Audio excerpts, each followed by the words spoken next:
Hi guys, so this week I'm going to be doing some more work on my guitar renovation project.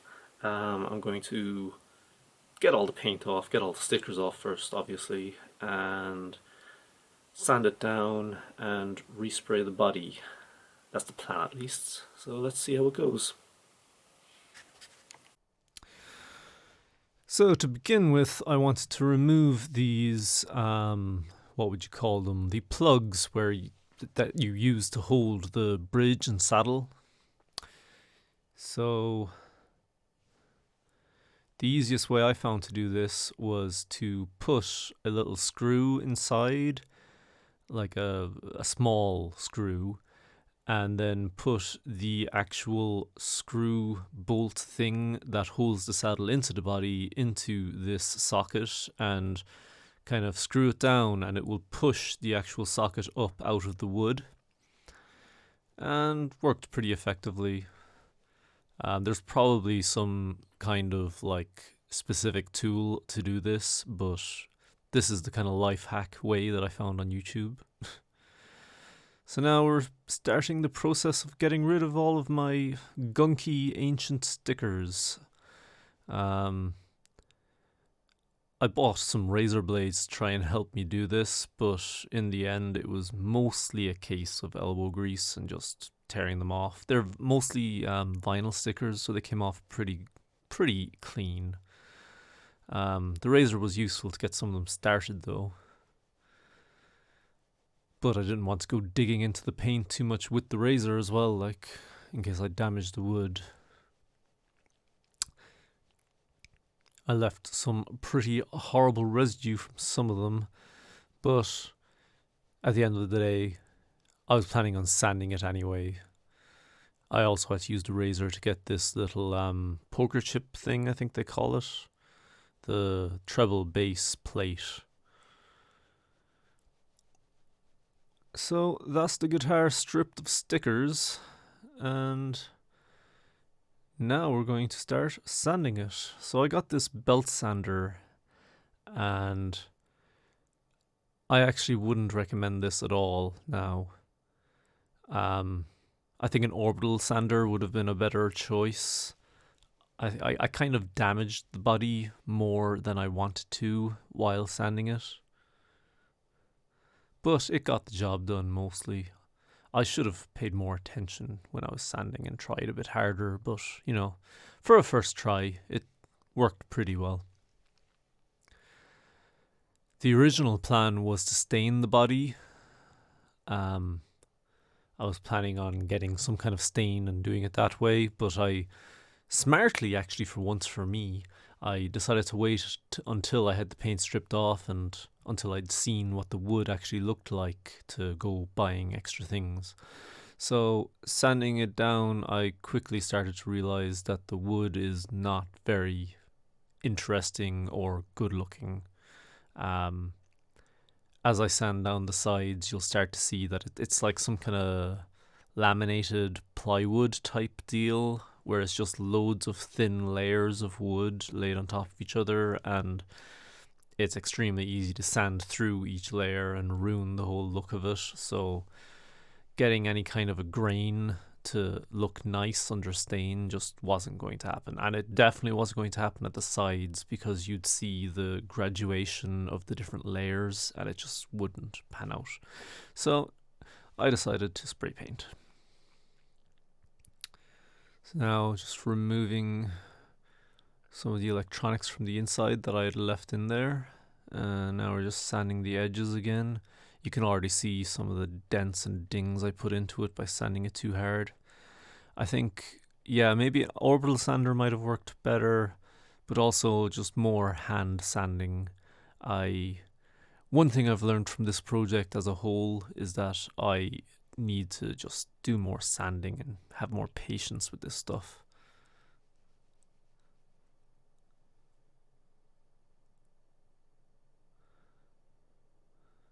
It's also very messy business. Just dust gets absolutely everywhere. I mean, the sander is supposed to have a little collection bag to stop it from flying around everywhere, but that doesn't work. So now we start into some hand sanding. Um, This is pretty tough going. I mean, you really need an electric sander to get the bulk of the paint off the body.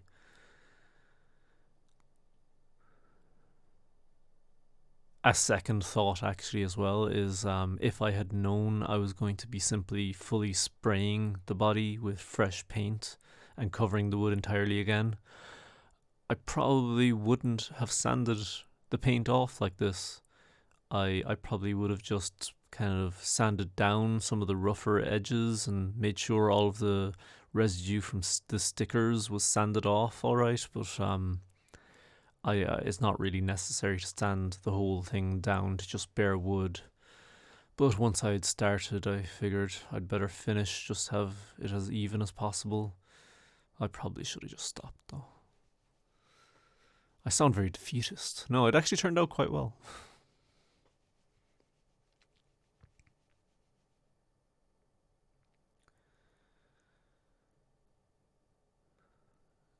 Yeah, the contours of the edges were very difficult to get the sander actually at, especially up around the neck pocket. I mean, there's really not much room to work with.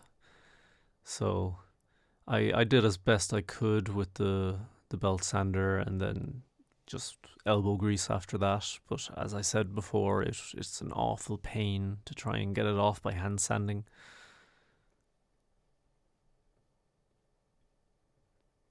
Maybe I just need more patience.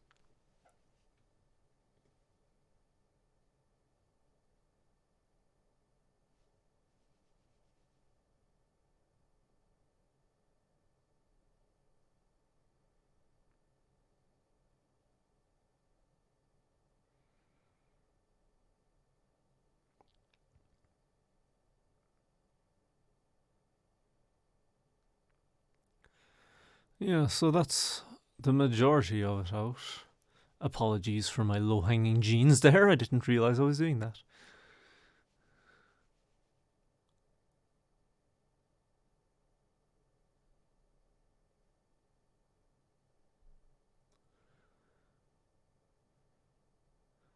Yeah, so more hand sanding. Really, though, I mean, I should have done more. More sanding. I think I was a bit too impatient, and that's not something that really works for this kind of job. Um, I ended up with a lot of like dings and little dents because of the sanding, and the entire point of the sanding was really to remove dings and dents that were in the guitar already, not create more. But I got most of them out, and it worked pretty well.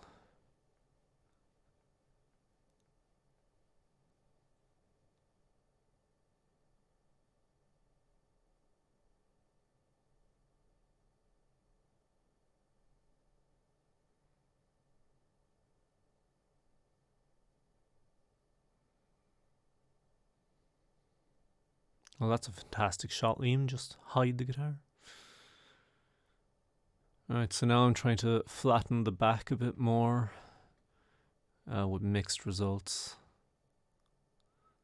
It came out good though eventually. Just took a bit of extra sanding, and again, I would have done more if I could do it again.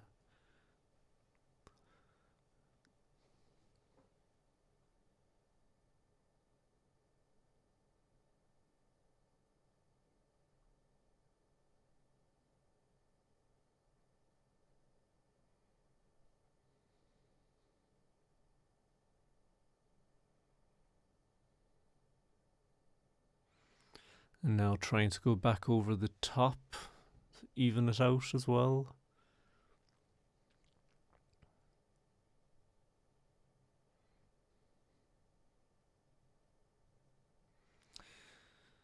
So now hand sanding again to try and get rid of some of the scuffs and whatnot.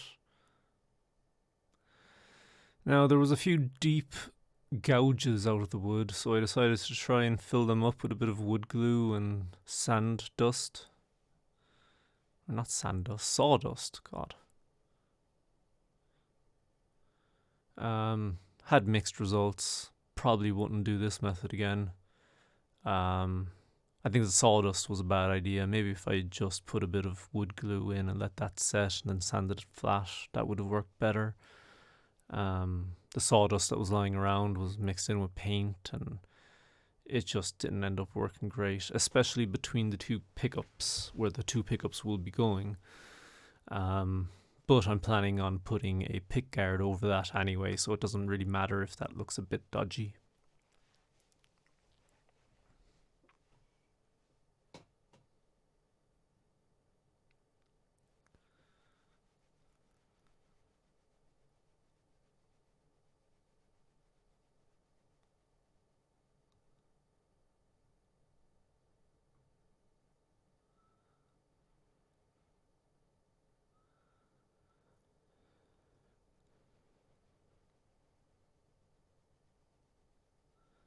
I ended up buying a ton of different types of sandpaper for this project and only really using two or three different types. Um, Kind of the roughest work I did on 120, I think it says there, and then I went up to like 800, and then afterwards for some of the sanding of the paintwork, I think I was using like 1,000 grit or higher. I don't really remember exactly what it was. But just for removing material, the really low grits are the best. But for finishing work, because the lower grits are just going to create scratches, really. The higher grits are used for actually finishing the wood, the job at the end.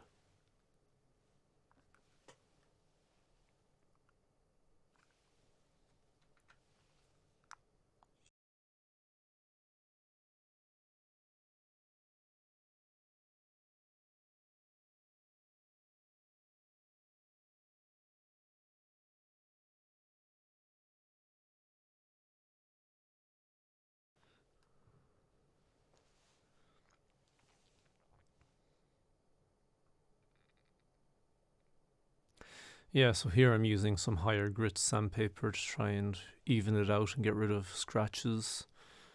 But at a certain point, I pretty much just give up and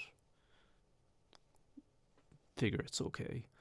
I went back again to try and fill in some extra bits with just wood glue this time because of what I just said a few minutes ago. I kind of realized.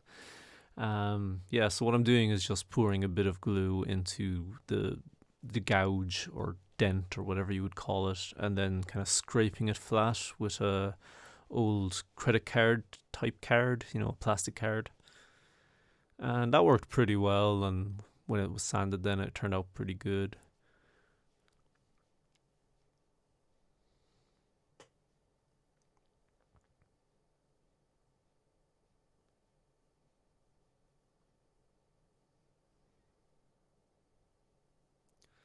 And then yet more sanding. I mean, I actually did a pretty large amount of sanding, but again, I think I should have done more. I don't think you can do too much sanding with this kind of project. It's just eventually it's the law of diminishing returns, where the more effort you put into it, the less results you get. But yeah, I'd say I should have done a bit extra.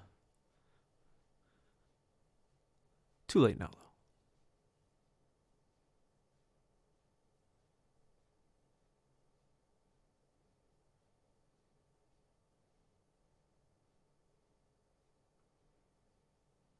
I kind of wish I'd moved all the other components off the table before starting this, because it's going to be a job cleaning them now. Well, I was going to clean everything anyway, but it'll be an even bigger job of cleaning now. Captain Hindsight.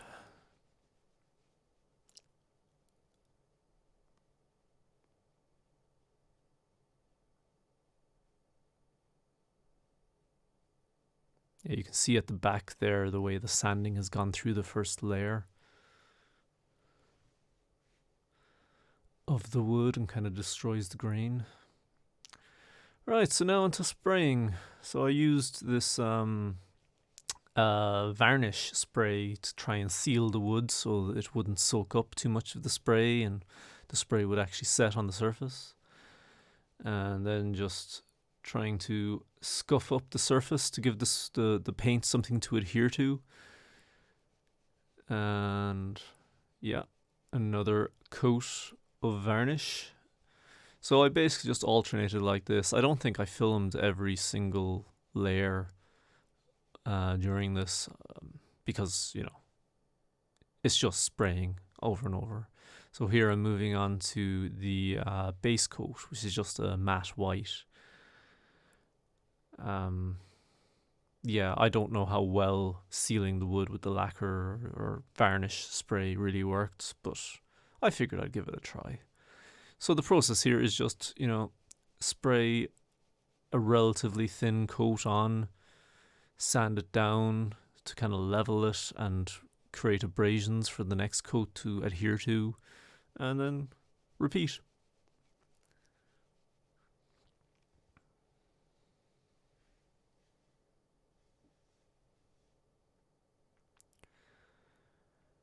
I decided to go for a purple burst color.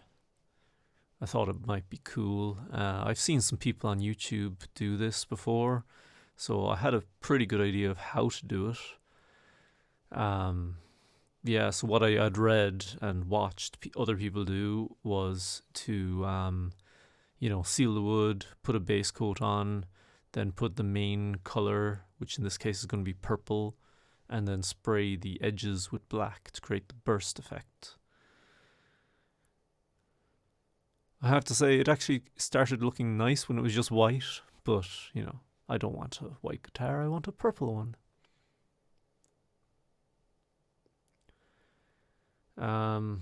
Some kind of a properly, specifically built setup for spray painting would have been a better idea.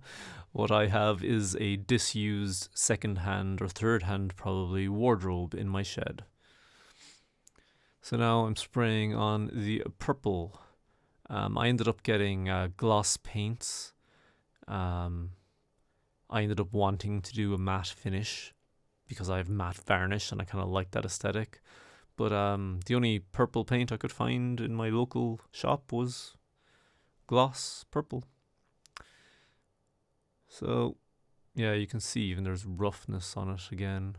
But that gets covered up by the layers of paint and the sanding again. It all levels out nicely because of that. And also the gradient of the black kind of hides it as well.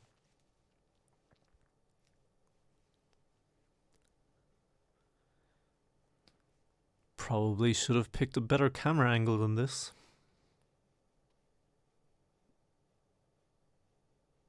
Suffice it to say, I'm spraying more layers. And then sanding.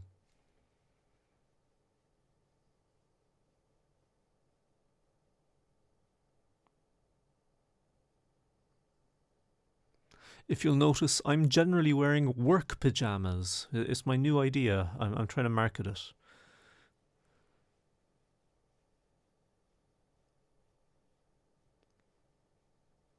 There's a good spray angle. You can actually see that I'm doing something.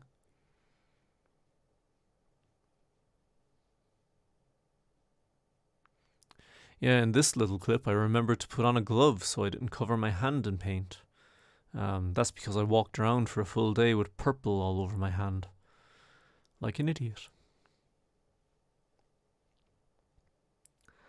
I'm beginning to suspect as well that I should have taped up the neck pocket and the pickup sockets, pockets. I don't know what you call them, but I didn't.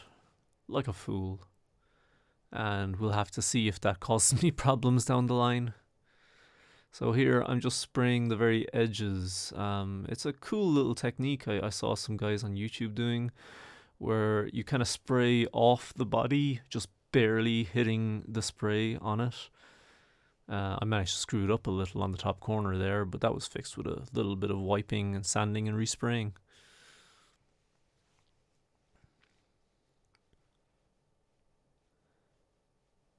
And then doing the same on the back.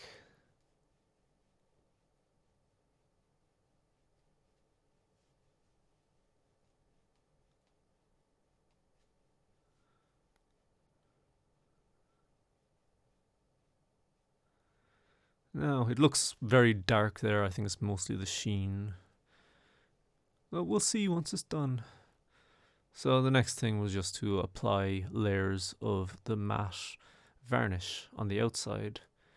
I did, I think it was 5 layers of this. And this is the end result. Came out a lot darker than I expected, but you can see that there is a kind of a purple fading into black effect, which is pretty cool. Unfortunately, there are some parts, like up here, if you can see that, where I guess the varnish kind of like strips away the paint.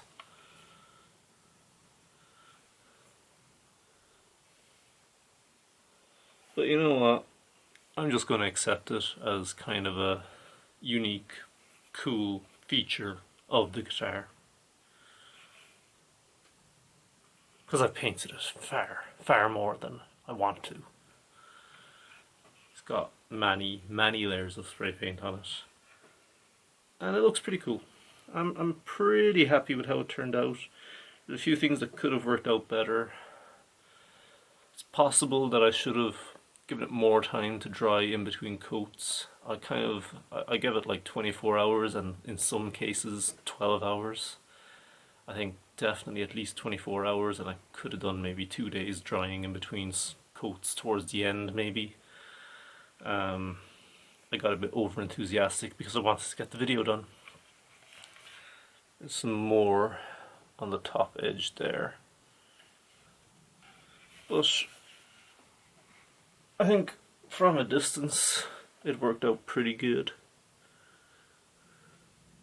And I do like the